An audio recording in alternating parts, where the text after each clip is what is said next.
I'm Ranger Dylan, and we're in Everglades National Park.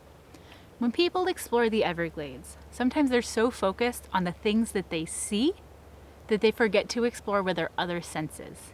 Today, let's explore the soundscape of the Everglades.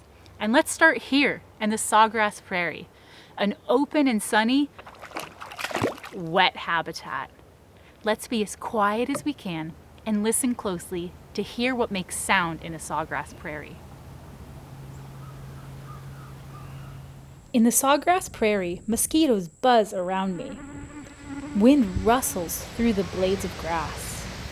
We can hear birds wade through the water as they search for fish. I wonder if the soundscape changes as we explore different habitats. Let's find out. Now we're in a hardwood hammock.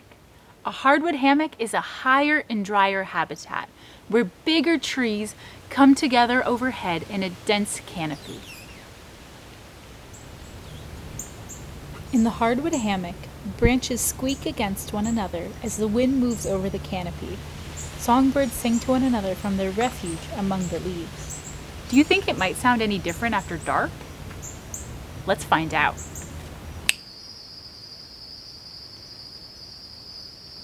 The birds we heard earlier are all asleep. Instead, the sounds of crickets and barred owls fill the canopy.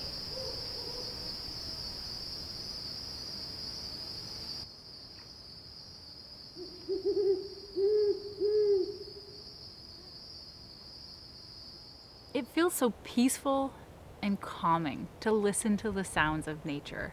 But I've heard people say that nature is quiet. It is definitely not. Instead, the animals, the plants, the wind, and even the water are making sounds all around us. But there's one thing I haven't heard yet. People. National parks, in addition to protecting the wildlife, the ecosystems, and the history, also protect the soundscapes of these amazing places. Let's close our eyes and imagine what we might hear if we spent a quiet moment listening in our neighborhood or outside our school. Depending upon where you live, you might hear traffic, or maybe construction, or maybe even a neighbor's barking dog. But I suspect that if you listen closely, you might also hear some of what felt so peaceful in the Everglades.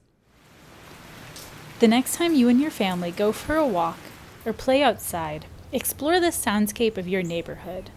If you pay close attention, you might be able to find some of the Everglades soundscape around you. And remember, Everglades National Park and its soundscape belongs to you and is waiting for you to come and explore it.